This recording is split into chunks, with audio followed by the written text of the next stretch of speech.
I once had a police officer friend of mine who works overnight shift tell me that after about 10 years that you work in that job, on the overnight shift especially, you start to realize that all kinds of things have happened to you in the way you see the world. And the mental health aspect of police work really starts to set in, and you kind of realize before you even know it that you've experienced a lot of things that people shouldn't be dealing with on a regular basis. And it got me to thinking about police work and police officers and anybody that works in that space and how they handle their mental health. And so we have a conversation for you today with someone who's done just that. His name is Glen Williams, and he is a former police officer, firearms trainer, firearms instructor, SWAT team, special weapons and tactics, all of that stuff. He spent decades as a law enforcement officer, and he really went to the edge and back.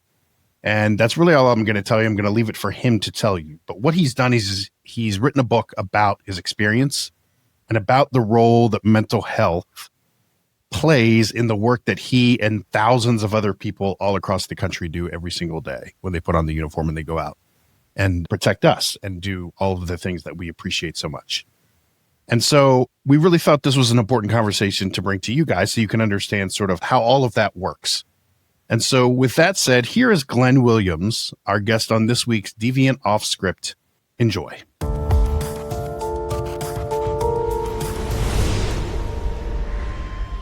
Glen, thanks a ton for being with us today. I appreciate you giving us some time. And I always find people that work in law enforcement fascinating. The people that listen to the show know that, obviously. We talk about it all the time. But I want to sort of start from the beginning with you. Can you walk me through sort of the Glen Williams story and how you got into law enforcement in the beginning? Like, what's the origin story of your time? Well, I worked for the Postal Service back in the day. Yeah. And I applied to be part of the Postal Inspection Service, which is federal law enforcement, comparable to the FBI. And in 1990, I applied. Took me 2 years to finish my degree because you had to have a college degree. And I applied, and, the application was an inch thick and was lengthy, and I'm expecting a letter going, I'm going to get hired. Instead, I got a letter that said, because of your diabetes, I have type 1 diabetes and got it when I was 15. They basically disqualified me because I had diabetes. And, that was a tough spot because I finally figured out what I wanted to do with my life. Yeah. And I did not know what to do. I'm kind of looking at going, well, I can't get hired and do what I want to do. And I know I can do it.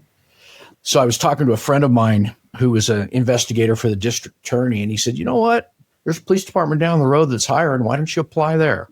So that's how I became a local officer. We had 500 applicants and they hired, I think 4 of us. And I was one of the 4. And that's where I started my career in 1990. And that's in Utah, correct? Correct, yeah.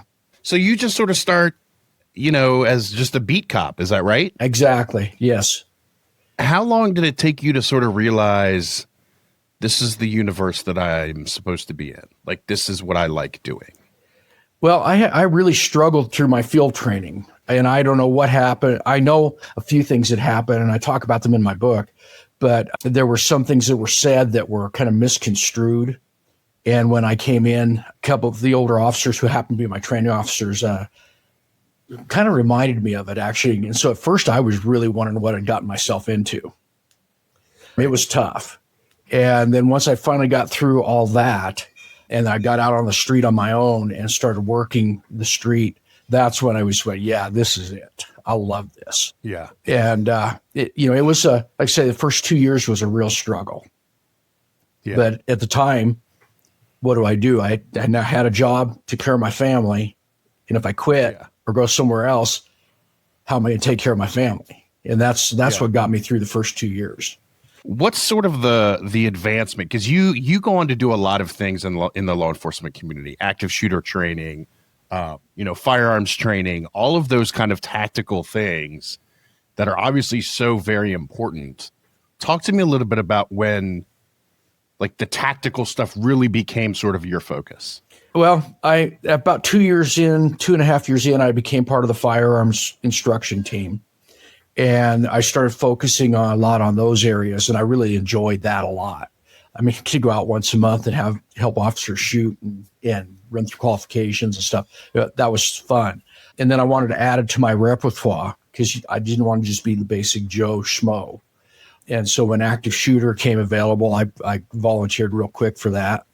And then when we had simunitions, and as we went down through the lines, I just kind of continued growing that area. In fact, I still teach firearms courses today for a security company to their armed security officers. And that's something I've enjoyed my entire life. And I don't go shoot enough myself nowadays, but what's interesting is when I talk to police and people that have worked in law enforcement, and I never did. Obviously, I come from a background of journalism and news. And so what's interesting to me is that there always seems to be sort of like two paths, right? There's the law enforcement side that moves into investigations and criminal investigations and that kind of thing. And then there's the other side, which is, I think, from my perspective, it seems like this is sort of more your area, which is the tactical operations, stuff like that. Did you ever go down the path of doing sort of criminal investigation, or were you always kind of into the tactical operational side? No, I was a detective for 8 years. Okay. I was more that way than tactical. I just happened to be like teaching firearms. Yeah. And so I was more that way. And then that carried over when I went back to patrol. I was able to do better investigations as a patrol officer because of my detective experience. Right. Yeah, I'm curious how that influences your patrol work, having been in the detective ranks, and like how that aids and sort of complements the patrol work. I knew better what questions to ask. I knew better what was important to put a case together, and I was really proud of the fact that very often I could put an entire case together, just send it back to detectives for their review, and they didn't have to do anything with it. They just sent it up to the district attorney. I got a couple of letters of commendation from a couple of detectives in my post-investigation days saying, hey, thank you for making this easy. And that's became my focus after I left detectives. I had one case where there was a fraudulent credit card use at a Kmart. And as I tracked it down, I found out this person had been doing it all the way from New Jersey all the way to Utah, across the country. Yeah. And I was able to track those down and get that information and work that. And then I found out he was in the military. And so I was able to get a hold of Army CID and get the contacts there. And then when I sent it back to the detective, he calls Army CID and they put it all together. And this guy ended up getting dishonorably discharged and put in prison because he had done it from New Jersey to Washington. Yeah. Where he was being reassigned. And the detective, we kind of joked about it later. He says, man, I got a lot of credit for that, but I didn't have to do anything. So thanks. So in your time as a detective, did your work sort of run the gamut from all sorts of offenders, or did you sort of have a specialty that you operated in for the most part? I started in juvenile and worked there. And then I worked that into a little bit of gangs, and I did some part-time drugs and narcotics. I never went undercover. I did go a little undercover when we were working Vice. Yeah. But I didn't go undercover in narcotics. And so it was general stuff, mostly burglaries and things like that. Property crimes is what my area was. I'm curious from your perspective, because, as somebody who worked in news and journalism, I am sort of energized by when I'm working on a story and sort of going deep into researching a story. I am energized by kind of flipping over the rocks and finding something that leads me to the next set of rocks, right? And I'm curious from your standpoint, is it that way for police and detective work and investigative work of like, you get to A and B And those two things are going to get you to C and D. And each step you get closer and closer, you sort of increase the pace and you get kind of into it. Is that how it works for you? Oh yes, absolutely. Yes, it's the chase, and I'll be honest, after I was in detectives, I quit hunting because the chase on game wasn't fun anymore. Oh, you mean like you quit real actual hunting? I did, yeah, because it was like, why? I got it better here because I'd track people down through different cities and I'd go through and follow them and get things arranged. And so you get the step A and you go, oh, okay, I got a good step. And then the next one. And then it just starts building as you get closer and closer to what you are sure is going to be the end. And when you finally get to that end, it's like, oh, wow. It's an exhilarating feeling. Yeah. And I'm curious, did you ever have instances where, you get to what you think is the end, it is not the end. And while it's disappointing, it only compounds your pursuit of the actual answer to whatever it is you're looking for. Absolutely. My father was a coach, so I'm ultra competitive. I competed in athletics my entire life. And and that's what it was, is you get to that end and it turns out to be a dead end or a false end.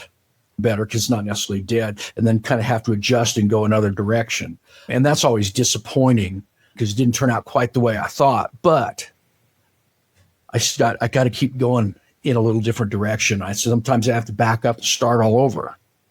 And sometimes you kind of go back partway and you see, oh, here's where I got off a little bit. Because perception's huge. My perception is not your perception. And as similar as I may be with somebody, our perceptions aren't going to be the same, and that affects our judgment.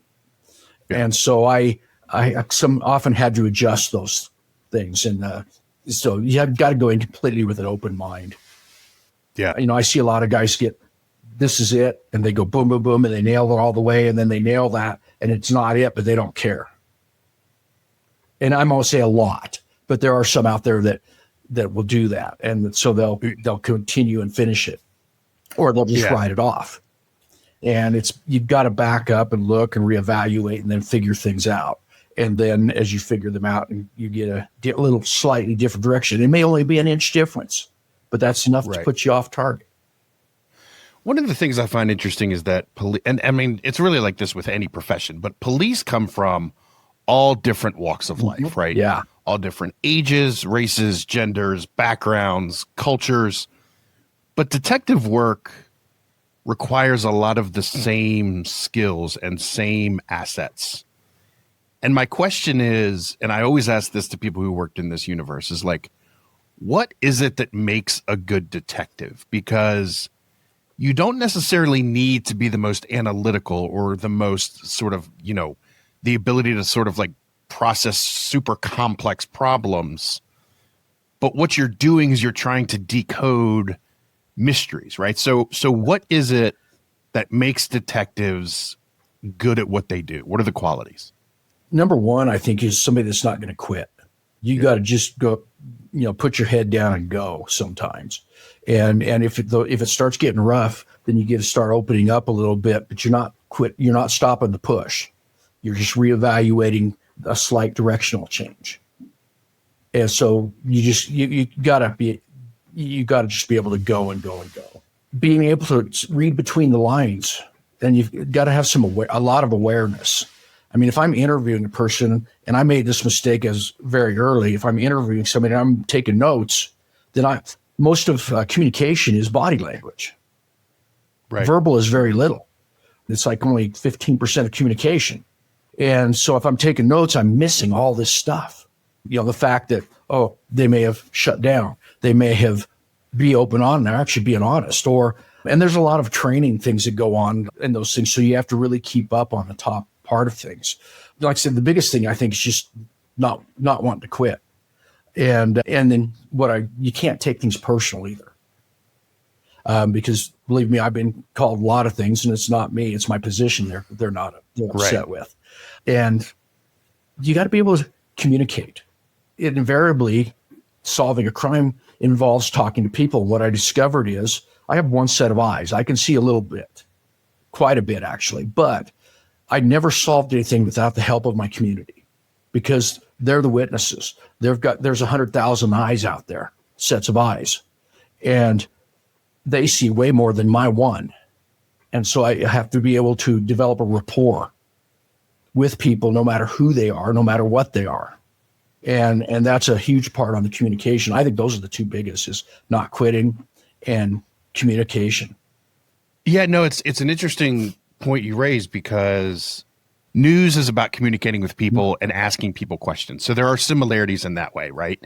And I always tell people when they're like, how do you kind of like, how do you talk to people about kind of traumatic things or difficult things? And I'm always like, at the end of the day, you talk to someone across the table like they are a human being. Absolutely. Because what we do, and because you mentioned, right, the rapport, right? And so the importance of being able to establish a rapport with someone of like, look, there's all kinds of other things going on. There's police asking you questions. There's, police at your house. There's all kinds of things going on. But like, at the end of the day, we're just two people talking here, man. I'm doing my job. You probably understand what that's like. Let's kind of level the field here, right? And so it sounds like, that's important in law enforcement and in detective work and police work, really, right? Yeah. Hollywood makes it look like it's all bang, bang, foot chase, shoot 'em up. And yeah, it's not.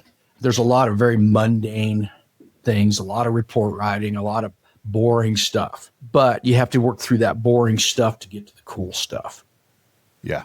And yeah, developing that rapport is huge. I mean, when I was a young, brand new detective, I was working juvenile. There was a group in the big city. They wouldn't probably be considered much of a gang, but they considered themselves a gang. And so I'd go talk to them. And even when I was in patrol, I'd go and just pull up and talk to them and just BS with them. And they didn't even realize, but I'm talking to them. And then I'd get some information from one of them just inadvertently. And I'd call an officer in another city, say, hey, do you have a burglary in this area? Yeah. Hey, take a look at so-and-so for this. And a couple of weeks later, not the kid, but the name that I had given was arrested.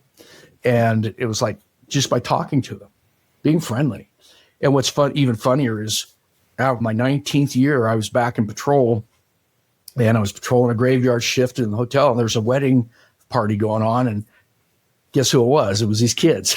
And they recognized me, and they came running out, Officer Williams, and we talked and chatted. And, I wouldn't go have dinner at their house, but It was all friendly. And I never had a physical hardcore problem with them, but they never realized that they were giving me information I could use. Right. And there's no substitute for just, human beings kind of having like a mutual respect for each other, right? There's just no substitute for that. Yeah, there was a lot of conversation that led nowhere. It was just enjoyable. Right. But right. That's what it's about, is just developing relationships. On the flip side, I know that you, as a police officer, see a lot of awful things. Yeah. And I wanted to also kind of talk to you about this, because this is sort of a lot of the focus in your book, right? Is PTSD and the things that police experience.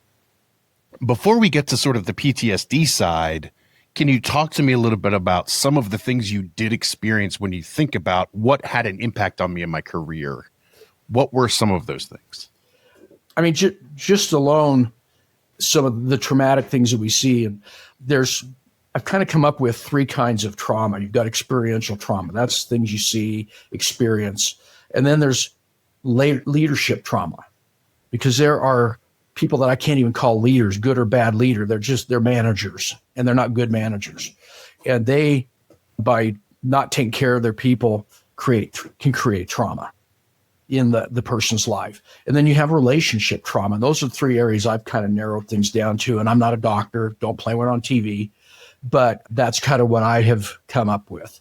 And relationship trauma and leadership trauma are, I think, actually two of the biggest, because like I had one really good leader. I was an 18-year officer, and I had a really tough case that was just killing me. And my lieutenant came over to me, and he put his arm around my shoulders, and he looked at me. And this is the first time in my career anybody ever asked. He says, "Are you okay, brother?" And I, for the first time in my career, was absolutely honest. I said, "No, I'm not." And he says, "You know what? Go take care of yourself. Don't worry about your report. And when you get yourself taken care of, come back to the office and we'll work through the report. And so I went and sat in a church parking lot and I cried my eyes out for about an hour.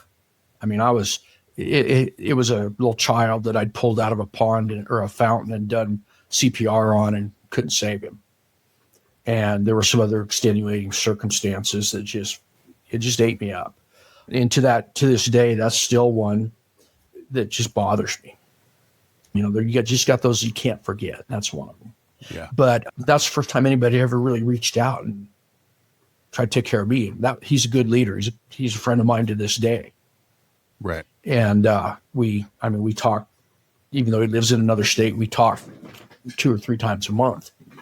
And I appreciate that. So and I think I got off topic here.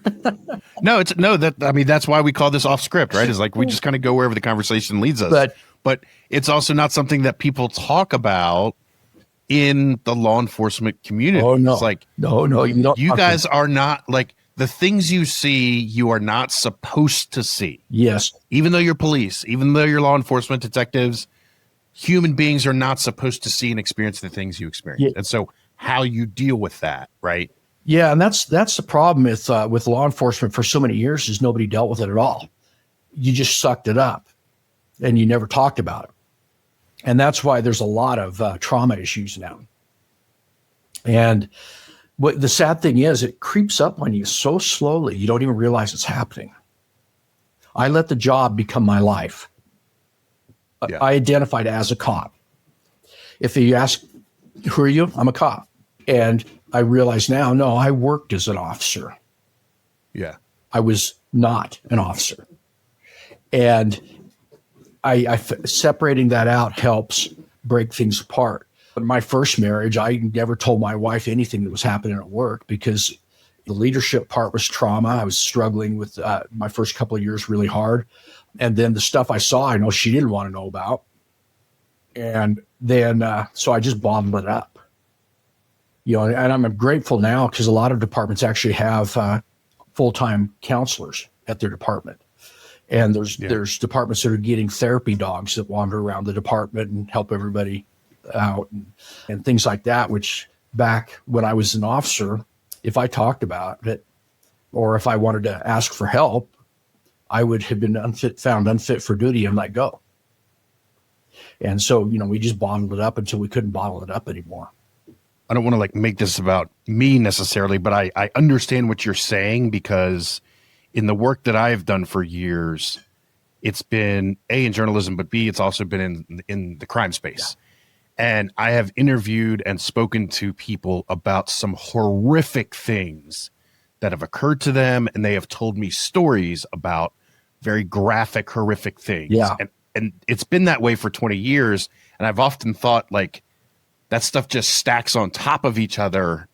And, you know, at some point it's somewhere, but like, it's not natural to sort of hear people tell these things. And like, you know, you got to do something about it, right? You got to have some sort of an outlet. So I kind of understand what you mean when you talk about that kind of thing of like keeping all of that in. Yeah. You got to have an outlet or it'll eat you alive. And you're on the edge there, you know, and I feel bad because medical workers are in the same area as officers. You know, we have the trauma stuff, and then we take them to the hospital, and then they get to deal with it. And journalism, I never thought about really journalism. I have some friends that are journalists or retired now, but you guys see a lot of the same stuff, especially in the crime area and the investigative area. Yeah, like I mean, like crime reports and photos and crime scene stuff, like. I've seen way more of that than I'd care to see, but this is not about me. This is about you. And I wanted to ask you, you know, you wrote a book, Bridging the Gap, that talks about a lot of this. Yeah. Can you tell me about what it was that made you realize I should write this down and sort of what your thesis is and what you think are the important things people in this discipline, in this business of crime, what they need to be doing to sort of manage all of that? I'm kind of a slow learner, so I ended up divorced, bankrupt. I lost everything, and I got remarried. And I can blame a lot of these things on PTSD. I look now at a lot of the behaviors, and they were PTSD related, but they were still my choices. So I have to be self-accountable, and I think that's the biggest part. is being self-accountable. And I made a lot of mistakes. Like I had an affair on my first wife. And there's a lot of things I could blame on her, but it was my choice. So I'm going to take what I did. Would I do that again? No, absolutely not. But then I married that lady, and that turned out to be interesting. And then we got divorced. And after the second divorce, I lived up in my cabin by myself for 3 years.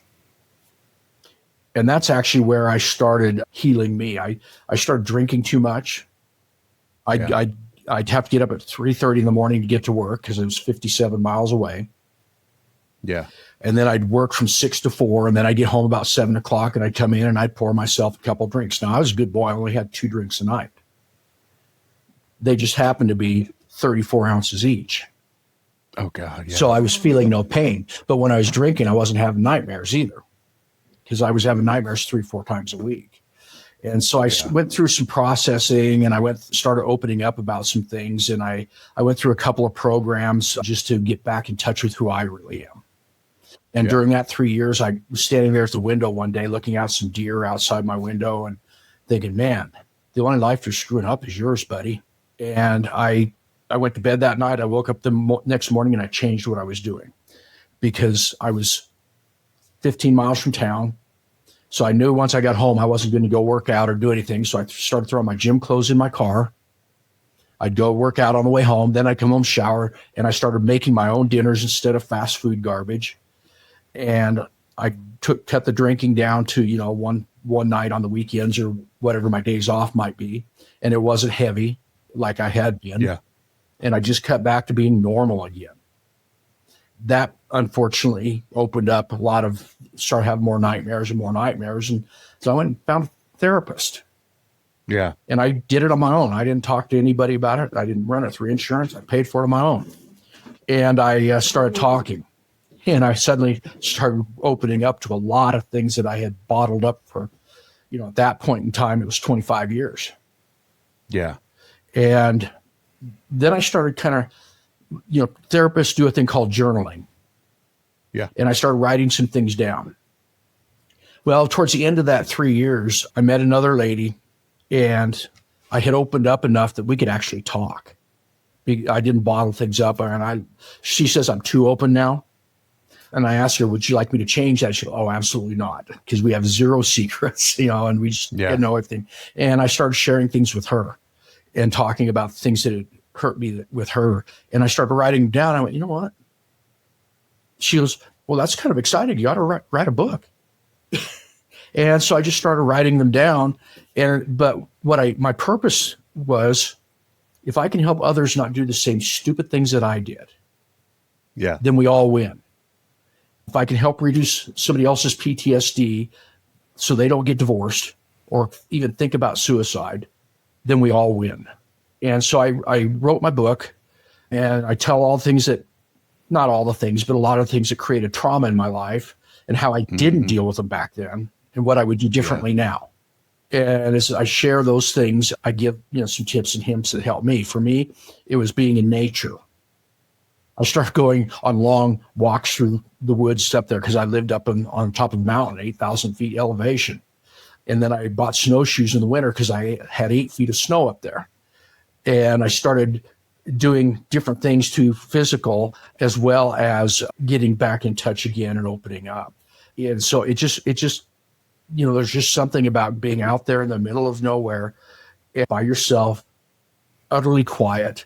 You heard birds chirp maybe or something over here, but that's just peaceful. The struggles you were having, prior to when you kind of came out on the other side, right? Before you started therapy and everything, the drinking and the adultery and stuff like that. How much of that was a result of your job and the stress of the job of working as a police officer, as a detective? Or were they sort of like everything was kind of helping each, was it like a big group of things, or was this solely because of the stress of your job? It was, I can say it was the stress. I had let things build up for 20 years. Yeah. And like I said, then when I started having nightmares, and I look at a lot of the things that are PTSD related behaviors, and every one of those is one of those PTSD related behaviors, looking for that thrill. Yeah. And, and so like I say, I could say 80% of it's probably job related, but I have to take full accountability. I'm the one that made the choice. Sure. And so I can't really blame it on anything. Yeah. But there was all that related to that. And Yeah. it would be very easy for me to say, yeah, it's all PTSD related, and it is related. But again, what I've discovered part of healing is you've got to be 100% self-accountable. Yeah.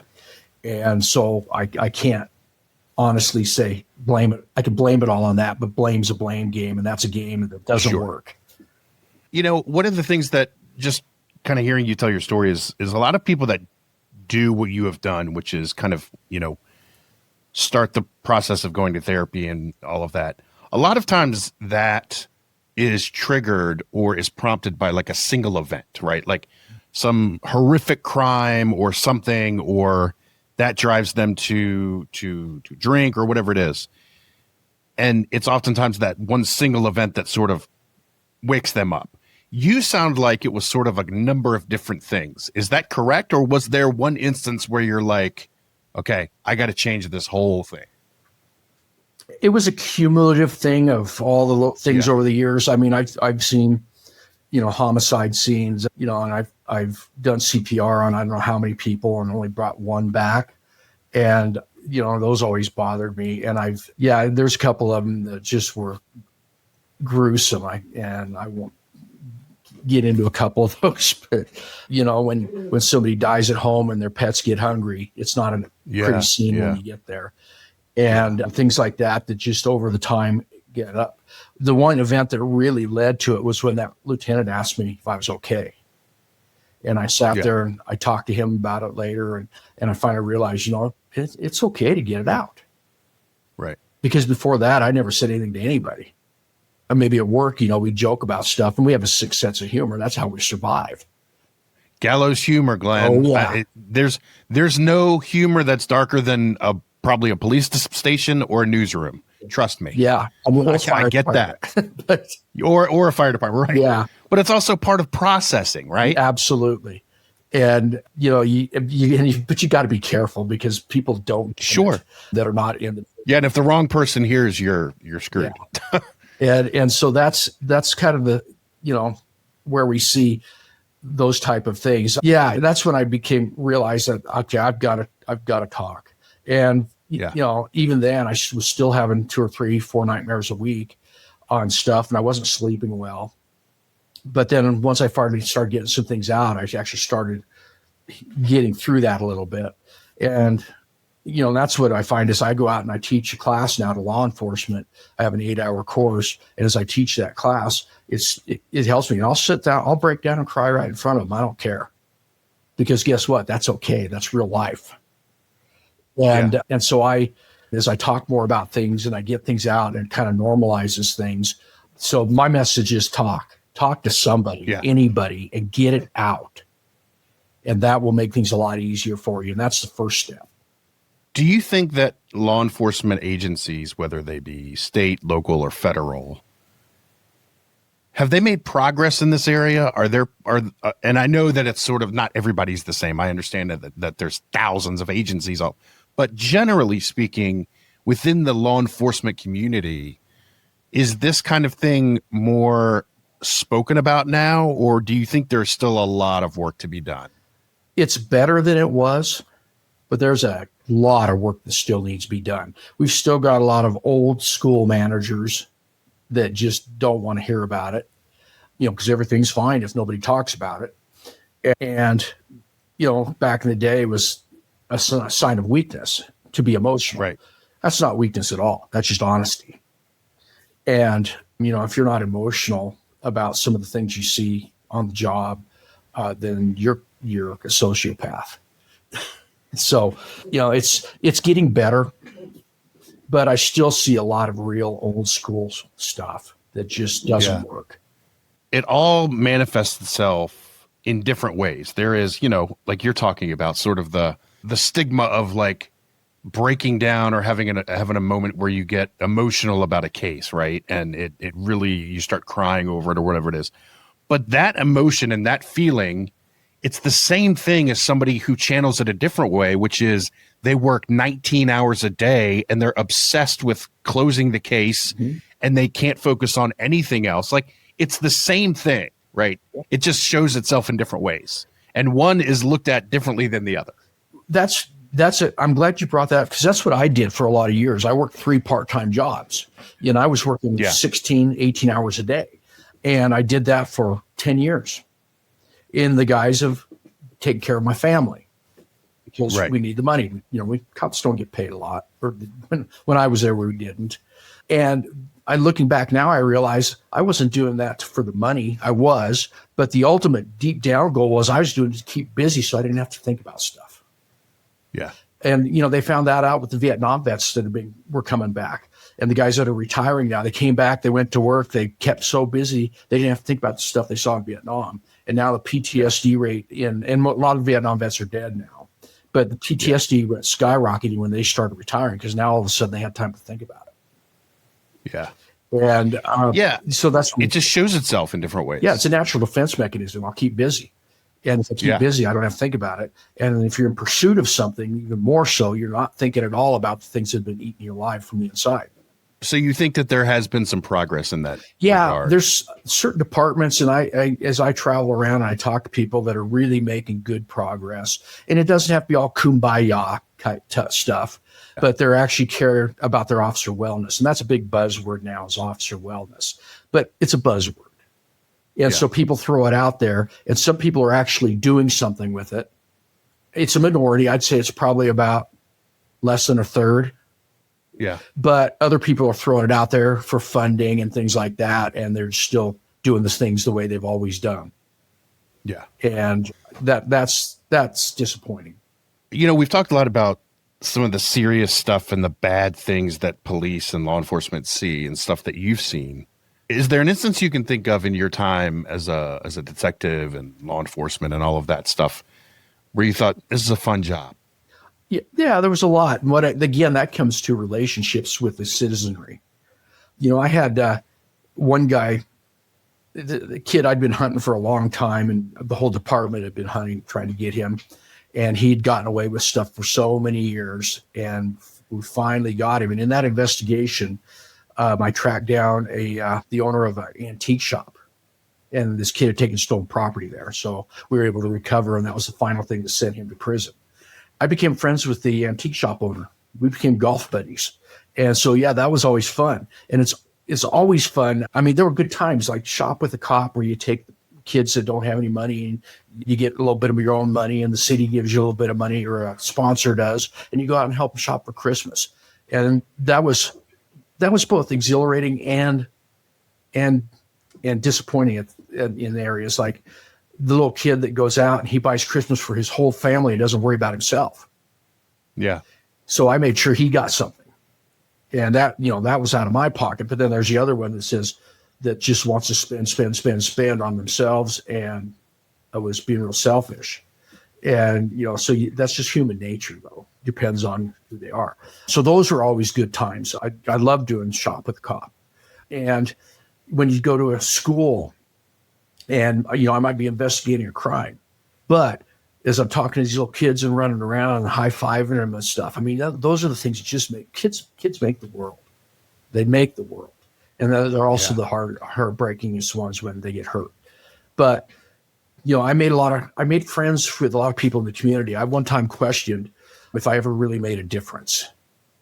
And I had 3 people that I knew who they were, but I didn't know they were following or anything. And they responded, yeah, you did make a difference. And then they brought up a couple of examples. And the examples were little things that I just took for granted. And yet it made a difference in their family's life. And so those are the ones that are just, wow. And the sad thing is, most of the time we never hear about those things. Yeah. But we made. I think I know how you're going to answer this question, but I'm going to ask you anyway. After all of your years of doing what you did and kind of, seeing sort of the underside of, the world and society, do you believe people are good? I do. I believe the majority of people are good. And I think it's a vast majority. I've had people help me out on stuff. Even not in uniform, that or just as on the street, and I do. Now, am I watchful? Absolutely, because there are people out there they're just trying to take advantage of society. But yeah, I absolutely do. I'll close with this, Glenn. It's a question I ask. I try to ask everybody we talk to for these, but sometimes I forget. But and we have our own feelings here in the Deviant universe. But my question is, what do you think is the most realistic crime police show there ever was? That's a tough question because Hollywood's full of BS. Yeah. I'll tell you what my favorite one is. Okay. I loved NYPD Blue. Glenn, you're speaking my language. It's actually it's probably my second favorite. Yes. Yeah, because I love the family dynamic and I love the way they get together and talk. And I just, in fact, I wanted to steal some clips, but I didn't want to pay for them. So somewhere in our feed, in our show, one of our guests for this show was Andrea Thompson, who was Detective Kirkendall on NYPD Blue. And she talked to us. It was a great conversation. We talked about the show and sort of the process of shooting the show and the experience of playing a detective in New York City. Yeah, you're not going to find any complaints from me. That's one of my favorites. We generally in this universe, we consider The Wire the best. I haven't seen that one. Well, you're going to have to give it a look. But NYPD Blue is the close second, and it's one of my favorite shows ever. So anyway, well, Glenn, thanks a ton. I really appreciate this. And I think this was an important conversation because we talk a lot about on this show about police work, the things they do, the things they see, the sacrifices they make, but we don't often talk about the effects that can have on people. And so I'm glad we were able to talk about this. I appreciate the time and the opportunity. This is what I'm about now. When I retire, tell people when they retire, they have to have a purpose. Otherwise, you're just going to die slow. So before I go, where can people find your book? They can find Bridging the Gap on Amazon, and they have to put in Bridging the Gap and my name because there's 150 books named Bridging the Gap. And then there's a documentary on Amazon also called Is There Something Going On at Home? And I encourage anybody to take a look at that. It's only 45 minutes, and it's about how the job affects our families.